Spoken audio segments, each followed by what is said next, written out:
¿Qué tal? Les habla Jorge Gestoso. En el programa de hoy, el avance de la ultraderecha a nivel global con otro notable invitado, Aníbal Garzón, sociólogo directamente desde Barcelona. Aníbal Garzón, una cálida bienvenida al programa. Gracias por la invitación, un saludo. Aníbal, reunión de la ultraderecha en días recientes en España. Acá estamos hablando de Abascal más Milei, más Le Pen, más Giorgia Meloni, más Víctor Orbán. ¿Qué es lo que está pasando? Sí, la verdad que bueno, se ha situado esa reunión, podríamos decir, ¿no? De un cierto internacionalismo del neofascismo, donde hay, ¿no? La presidenta de Italia, ¿no? Meloni, organizada, ¿no? Por Vox, la ultraderecha española.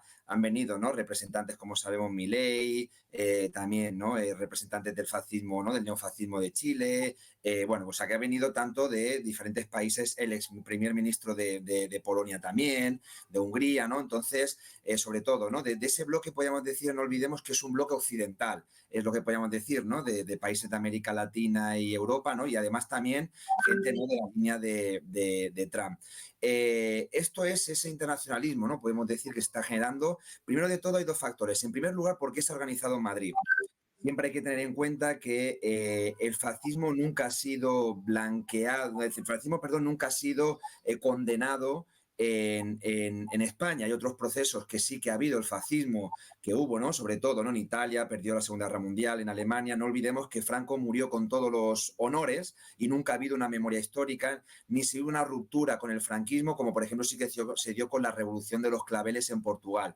Por lo tanto, en España hubo una transición de poder donde continuó el monarca, que había sido además Juan Carlos I, había sido además señalado, ¿no? En esa ley de sucesión por Franco. Entonces, hay que tener en cuenta que Madrid y España, tanto en Vox como el Partido Popular, ¿no? La ultraderecha, ¿no? Y la extrema derecha y la zona conservadora, porque además ha habido, ¿no? Más allá del acto este internacional, ¿no? Del fascismo por Vox, también el Partido Popular ha tenido sus reuniones con algunos, como el caso de Milei, que se ha reunido con autoridades del Partido Popular, y eso deja en derecho, ¿no? De cómo Madrid es un centro del fascismo internacional. Siempre ha habido un vínculo, te podemos decir, entre Miami y Madrid en las injerencias en América Latina. El Partido Popular, sus vínculos con Más Canosa, en el tema de la injerencia con Cuba, sus vínculos de injerencia con Venezuela. Por lo tanto, no es una novedad, en primer lugar, que esto se haya organizado en Madrid. Madrid ya es un feudo y además no olvidemos que el Partido Popular y Vox tienen, pues bueno, el Partido Popular gobierna, ¿no? Madrid y Vox una fuerza, ¿no? Que sale del Partido Popular, podemos decir que es una marca blanca del Partido Popular,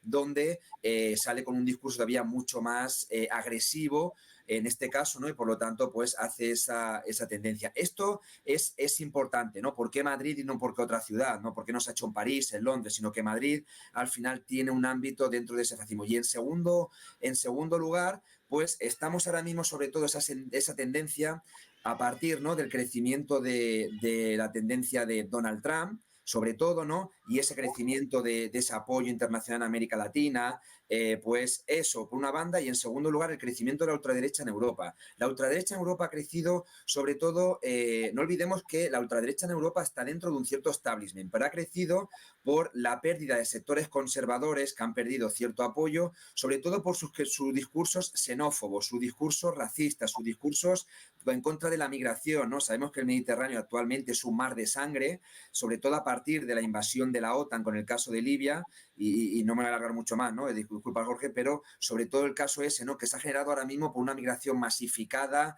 sobre todo, ¿no? Del tráfico de humanos. Todo eso ha llevado, ¿no? Que ha habido un crecimiento de la migración en Europa y ha habido, pues todo ello, un crecimiento además de esa xenofobia, de ese racismo en las ultraderechas, con ese discurso conservador, anti-islam, ¿no? Ese discurso xenófobo ha ido, ¿no? Pues calando en un discurso popular, ¿no? Además de con cierto control de medios de comunicación y tal, pero ha ido calando. Y eso se ha ido creciendo porque vemos actualmente, y si el dato no es erróneo, todos los países de la Unión Europea, 27, hoy en día tienen representación de países de extrema derecha en los parlamentos, a excepción, si no me equivoco, de Irlanda. Irlanda creo que es el único país donde no ha crecido algún país de la ultraderecha. Es un indicador también que es alarmante de cómo ha crecido en Europa esa tendencia, ¿no? De entrar la ultraderecha a nivel institucional. Veamos el caso este que tenemos entre manos reciente de Milei, que ha hecho que se anunciara que el canciller de España mandara retirar de manera indefinida a su embajadora en Buenos Aires, es decir, las relaciones han quedado realmente muy dañadas, dado que en esta reunión de Vox en Madrid, entonces es Milei, y te llevo a tu atención entonces lo que lleva dicho este señor presidente, Aníbal, para tu evaluación. Ha dicho, por ejemplo, zurdo empobrecedor a Boric, asesino terrorista a Petro, ignorante a AMLO, Andrés Manuel López Obrador, zurdo salvaje nada menos que a Lula, no hago transacciones con comunistas a Xi Jinping. Y ahora, en esta reunión de Vox, que ha sido invitado, entonces insulta a la señora, a la esposa del presidente del gobierno español, la califica entonces de mujer corrupta. ¿Es por generación espontánea que este señor actúa de esta manera o es parte de un entramado, de un entretejido que está cumpliendo determinada función en esta ultraderecha global universal? Yo creo que estos discursos están más que planificados. Es decir, Milei no es algo nuevo, ya sabemos, ¿no? Incluso hay previos, ¿no? Como el caso de Donald Trump, donde esa campaña comunicativa. Vimos una sociedad de redes, de discursos cortos, de mensajes al estilo Twitter o X, ¿no? Vivimos en algo donde falta el contenido, falta el programa político y simplemente salen los mensajes. Y hay una generación que está bastante, ¿no?, desencantada, ¿no?, con el modelo de ese capitalismo. Hay gente que tiene problemas en los trabajos, en la vivienda, ¿no?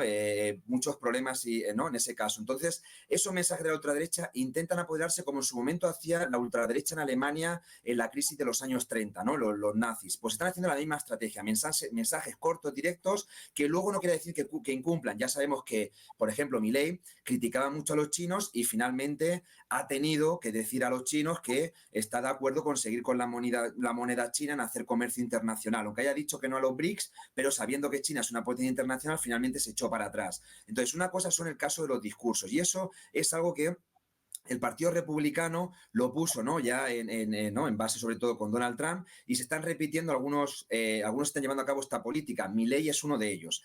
¿Qué es lo que ha pasado? Que el hecho de los insultos, vivimos ahora mismo en esa sociedad rápida, en una sociedad estresante, una sociedad de poco análisis de discurso, no rápido de mensajes, y no es, tú puedes hacer el mejor discursos de 7 horas, ¿no?, como hacía Fidel Castro, que posiblemente esos discursos no lleguen a la masificación hoy en las redes. Son mensajes cortos, son Twitter y son 200 caracteres. Y un insulto puede tener más boom que una buena política. Y eso lo sabe la extrema derecha, yo lo que está utilizando para ganarse adeptos en redes, ¿no?, en diferentes canales de comunicación. Y eso es actualmente lo que está haciendo Milei. Milei llegó a la presidencia de Argentina saliendo en programas sin decir su política, simplemente insultando a sus rivales e insultando ahora mismo a otros compañeros de América Latina, como bien has comentado. Esto que ha hecho Milei de venir a España y generar un conflicto con Pedro Sánchez, justamente lo ha dicho él en una entrevista que he escuchado, que decía, lo bueno es que ahora hablan de Argentina. Cuando antes iba el presidente de Argentina, Alberto Fernández, salía que no sabía ni dónde iba ni qué evento. Pues ahora yo salgo en los medios de comunicación y por lo tanto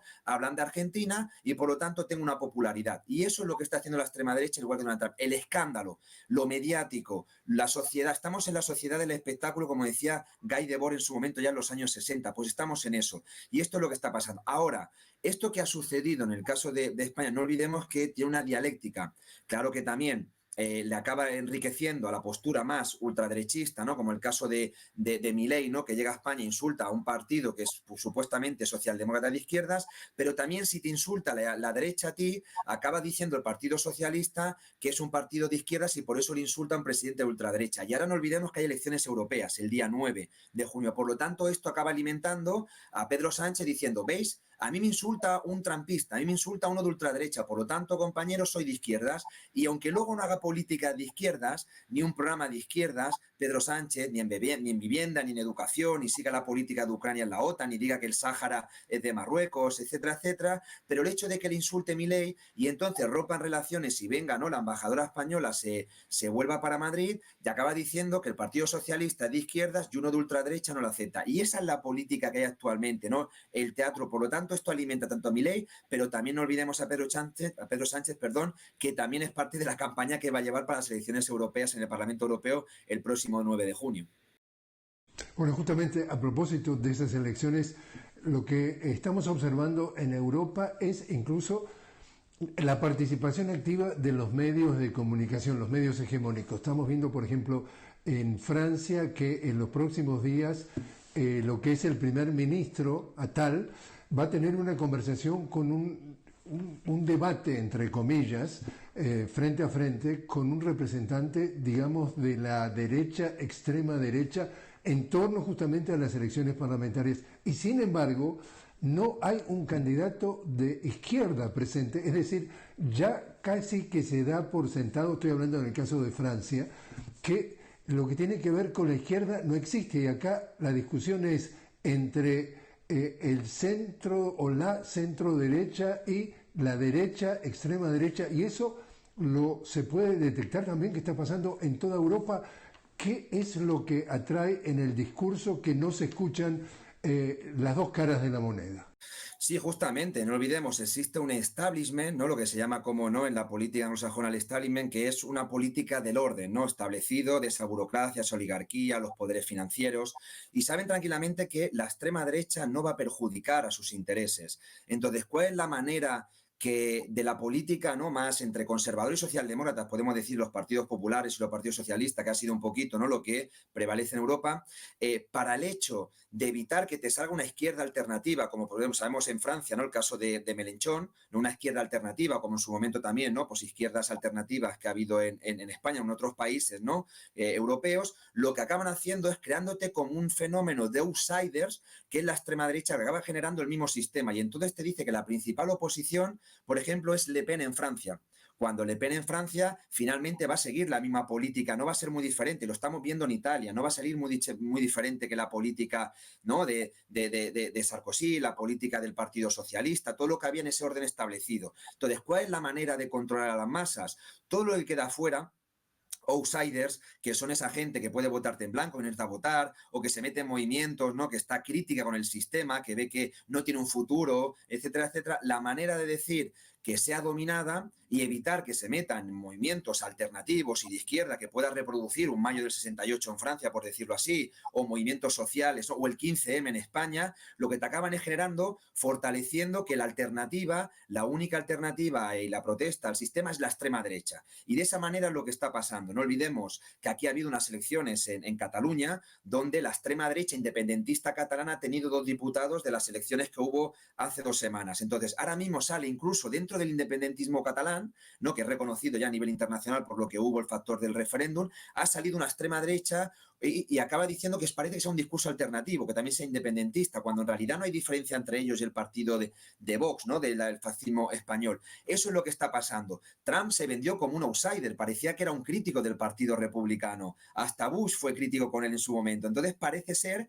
que ahora ese espacio, evitando que ese espacio crítico, alternativo, lo lleve la izquierda, los movimientos alternativos, como que parecían los movimientos antiglobalización en los años 90, ¿no?, cuando crecieron muchísimo esos movimientos desde Seattle, pues ahora mismo nos acaba vendiendo el sistema. ¿Cuál es la manera? Crearemos el sistema mismo, la alternativa, metemos una extrema derecha que no nos va a afectar en nuestro caso, ya sabemos lo que ha hecho Polonia, lo que hace Hungría, lo que hace Italia, finalmente acaban cumpliendo los criterios de la OTAN, de la Unión Europea, del Fondo Monetario Internacional, no acaban rompiendo con nada de ello, y es la mejor manera de evitarlo, que no nos salga un Syriza como salió en su momento, que parecía que tenía algo en Grecia en el 2015. Eso es lo que está haciendo el mismo sistema, y nos acaban poniendo un cierto miedo, pero la extrema derecha, y es muy reconocido aquí en el caso de España, donde Vox es una marca blanca del Partido Popular. No olvidemos que Vox salió del Partido Popular, no olvidemos que el Partido Popular es un partido que finalmente ha sido el bipartidismo con el Partido Socialista. Entonces, si vamos haciendo la retahíla de sucesos, vemos que no es tan diferente, y Vox es un partido que apoya a la OTAN,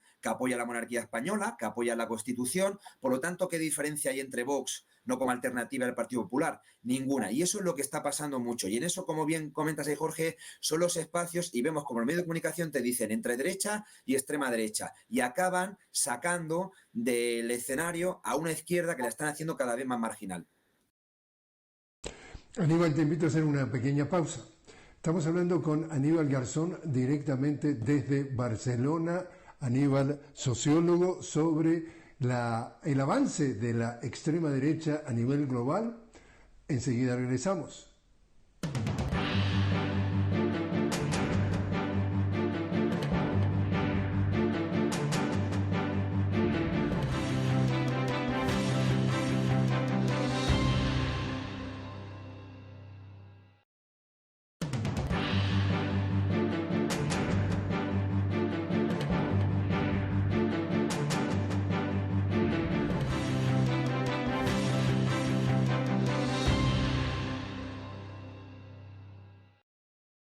Continuamos hablando con Aníbal Garzón directamente desde Barcelona. Aníbal, sociólogo, estamos hablando del avance de la extrema derecha a nivel global, y acá estamos viendo, Aníbal, de que en el caso de los Estados Unidos estamos enfrentados a un sistema bipartidista en donde tú sabes muy bien que el intelectual Noam Chomsky dice que en Estados Unidos no hay dos partidos políticos, dice él, hay uno solo, que es el Business Party, el partido de los negocios. Han llevado a los estadounidenses en esta elección de noviembre que se aproxima a votar por uno de los dos, pero cuando se analiza la posibilidad de terceros partidos, hay tres candidatos, por ejemplo, uno es Jill Stein, que es del Partido Verde, otro es nada menos que como el cuñado, o mejor dicho, el sobrino, perdón, de Robert Kennedy, y también está un tercer candidato. Por las estructuras, digamos, que podría calificarse, digamos, de lo que tiene que ver con todo lo que hay que pasar para inscribir un partido político. Prácticamente no es posible crear un tercer partido, ¿no? Y en ese sentido, ¿cuán democrático es tener que votar por uno u otro si tú no estás de acuerdo con ninguno de los dos? Sí, exactamente. Al final nos acaban vendiendo, ¿no?, un sistema de democracia, de pluralidad, pero como bien analizamos, tanto en el caso de Estados Unidos como cada vez más se está dando en el caso de Europa, es muy difícil el hecho de crear una alternativa. Ellos te hablan, y si se crea una alternativa y es un partido que intenta romper con algo, primero no controlas si no tienes capital en un partido, no tienes medios de comunicación, no tienes espacios de propaganda, y es muy difícil el poder llegar. Y si llega rápidamente puede ser etiquetado como, ¿no?, de anti-establishment, o incluso con un eco de anticonstitucional, un ámbito terrorista, y eso te puede hasta sacar, porque lo ha habido en el caso de experiencias. Finalmente, lo que le acaba dando al sistema es un cierto bipartidismo, donde son dos polos que acaban haciendo el teatro político, ¿no? Se insultan, hacen sus debates y hacen eso, pero finalmente, si analizamos los programas políticos, son totalmente muy similares. Si vemos el Partido Demócrata y el Partido Republicano, las diferencias son mínimas. Puede haber algunas diferencias en algunos aspectos sociales, como el tema posiblemente de algunos debates entre adopción, transexualidad, el tema de la homosexualidad, algunos puntos donde acaban viendo, ¿no?, que si algo más conservador o algo más progresista en el tema de valores. Pero si nos vamos a la política económica y nos vamos a la política internacional, no hay ninguna diferencia. El Partido Republicano y el Partido Demócrata, finalmente, dos partidos expansionistas, dos partidos que han llevado su misma política de guerra belicista, dos políticos, ¿no?, generalmente exactamente lo mismo, con los mismos mecanismos del Fondo Monetario Internacional. No han llevado ninguna ruptura en ese, podemos decir, esa polémica de las nuevas relaciones internacionales o el nuevo orden mundial. Y en el caso de Europa cada vez está pasando más. Si no nos olvidamos, ahora mismo que va a haber elecciones europeas, vemos que el Partido Popular y el Partido Socialista controlan más o menos, el dato así de un 80%, el Parlamento Europeo.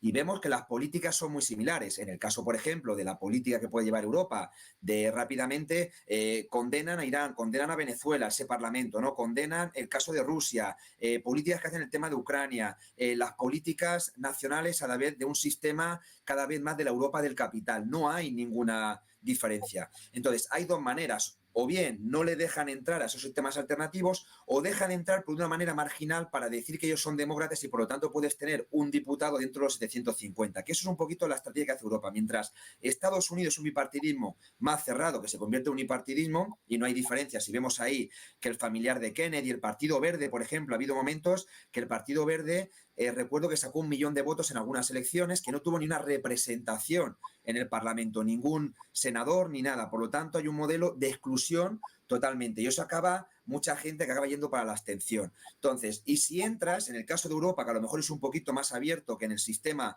de bipartidismo, unipartidismo, finalmente llamado así mejor, que en el caso de Estados Unidos, lo que entra acaba siendo marginal.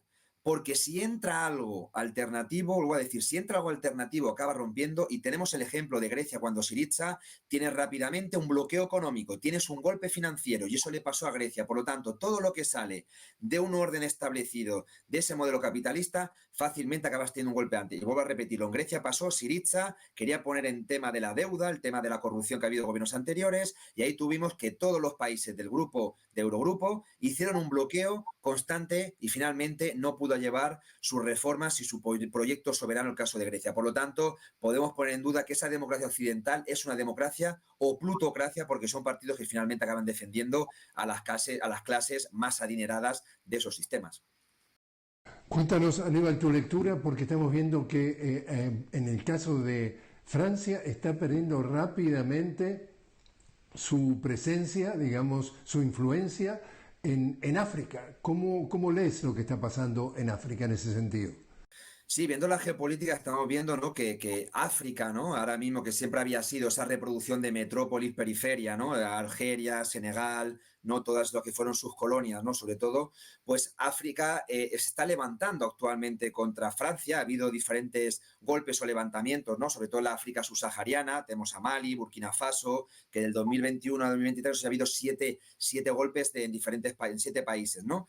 Eso sobre todo está establecido como golpes o levantamientos en contra de la política francesa. No olvidemos que Francia sigue controlando con su franco, sigue controlando la política financiera, se acaba sacando los recursos. Por lo tanto, ese proceso de descolonización no ha acabado. Por ser estados independientes, Francia ha continuado saqueando esos países como una metrópolis. No ha llevado una política descolonizadora, de cordialidad, ¿no?, totalmente una relación horizontal. Y cada vez los pueblos lo ven más. ¿Qué ha pasado ahora? Que claro, si nos vamos a los años 90, a principios del siglo XXI, esos países africanos estaban ahogados en el sistema internacional y sabían que seguían cumpliendo con Occidente porque no había una alternativa. Pero actualmente hay una alternativa. Tenemos los BRICS, tenemos a Brasil, a Rusia, India, China, Sudáfrica, y ven los países africanos que hoy en día pueden establecer relaciones con unos países diferentes a Europa y pueden invertir rusos, y pueden invertir chinos, y pueden invertir indios, y pueden invertir de otros países africanos. Y entonces está viendo como un nuevo proceso de descolonización, pero sobre todo por eso, porque Francia ha jugado con la superioridad. Macron no ha pedido perdón en ningún momento por todo lo que ha hecho Francia, que ha hecho barbaridades en Algeria, o llevar una diplomacia cercana. Macron está siendo rechazado. ¿Por qué? Porque parece ese discurso xenófobo, racista, colonial, y ahí está viendo un levantamiento como los españoles en América Latina, como los británicos también en África o en Asia. Todo ese momento de proceso de colonización continúa totalmente a nivel cultural y está viendo ahora unos cambios en el sistema internacional importantes, y muchos países están potenciando la cooperación sur-sur o mirando hacia otros horizontes, porque muchos países africanos, no olvidemos que hubo una cumbre, ¿no?, en San Petersburgo, si no me equivoco, con Rusia, la segunda cumbre Rusia-África, donde ven alternativas, y ya no hace falta que tengan que mirar a Europa para que dé las migajas, sino que pueden tener negocios con otras potencias emergentes de suma importancia, sobre todo potenciando la cooperación sur-sur y el mundo multipolar. Y creo que eso está potenciando todavía mucho más ese rechazo a las antiguas metrópolis, porque el mundo ha cambiado cuando las antiguas metrópolis quieren seguir con ese mundo occidentalizado, ese mundo unipolar, y creo que la cosa cambia, pero parece que está costando en saber, ¿no?, esos cambios a Europa, ¿no? Europa parece que no sabe la realidad o no quiere saber que ahora mismo el sistema internacional es muy diferente que hace 30 años. Consulta sobre la unipolaridad y la multipolaridad y, digamos, entre comillas, la fidelidad de cada uno de estos miembros. Tú has hablado del BRICS, una alternativa que incluso tuviste que con las inundaciones de Río Grande do Sul en Brasil, ya el nuevo Banco de Desarrollo del BRICS le ha prestado 1.100 millones de dólares a Brasil para la reconstrucción, algo realmente novedoso, por lo inédito, pero hay quienes analizan de que dentro de los miembros del BRICS está India y que podría ser el caballo de Troya dentro del BRICS porque estaría jugando a dos puntas. Los BRICS hay que tener en cuenta que nacen, ¿no?, en el 2009 con Brasil, Rusia, India, China y luego se añade Sudáfrica. Se han añadido 5 nuevos países. Argentina finalmente no quiso con Milei, pero hay que tener en cuenta que los BRICS es una estructura no economicista y comercial, es una estructura política de soberanía, sobre todo a partir de defender la potencia del desarrollo del sur, la potencia de la cooperación y el sur global. Y aquí tenemos un variopintos países, y como bien comentas India, pero también tenemos Arabia Saudí, que Arabia Saudí también está jugando, ha sido un socio de Occidente, ha sido un socio contra Irán, ha entrado Irán también, han llevado la negociación del conflicto de Yemen, o sea, dos potencias que han sido rivales y justamente ahora mismo están dentro de BRICS. Tenemos a Emiratos Árabes, que Emiratos Árabes también ha sido un socio por parte de Europa. Entonces, ¿por qué entra con Rusia o con China? El mundo está cambiando y hay muchos países. India, que además tiene sus conflictos limítrofes de Cachemira, ¿no?, con China, saben estos países que tienen sus conflictos, pero también tienen que unificarse para crear un nuevo orden mundial. La India quiere un espacio en el Consejo de Seguridad de la ONU. Sabe que, más allá de los conflictos que tenga con China, tiene que tener a China como un aliado en muchos aspectos. Y esta es la política pragmática que hace el sur, que no hace el norte. El norte rápidamente es, este es mi socio y si no lo bombardeamos. Y sabemos las guerras de Libia, de Afganistán, de Irak. El sur tiene una política mucho más pragmática y por eso los BRICS no es una estructura de un nuevo orden mundial de socialismo, podemos decir, es una estructura que defiende que tiene que cambiar ese orden de la Segunda Guerra Mundial. Ni estamos en solidarización ni otras nuevas estructuras. Y creo que eso es lo importante que debemos romper. En el norte es estructura pragmática, de respeto mutuo, de soberanía, que pone sobre la mesa crear un nuevo orden mundial y muchos de los países, pese a sus diferencias y rivalidades, están en una pugna propia, ¿no?, común, en un objetivo común para cambiar ese orden. Y por ello la India, que decir que es un país que tiene sus relaciones con Occidente, pero también se suma a posiciones de Rusia o de China o Brasil, de que el mundo tiene que cambiar y el mundo es cambiante. Y por lo tanto es un país más de otros que están dentro, que están ahí para llevar eso a cabo. Algo que molesta muchísimo a Estados Unidos y a Europa, que son los que quieren un mundo estático. Y creo que el orden mundial está cambiando y por lo tanto hay que cambiar muchas esferas. El dólar, el Fondo Monetario Internacional, el Banco Mundial, la ONU, son reformas que se tienen que dar en nuevos, en nuevos aspectos que tenemos ahora mismo en el siglo XXI. Aníbal Garzón, muchísimas gracias por haber estado con nosotros. Gracias, Jorge. Un abrazo muy fuerte a ti y a toda la audiencia.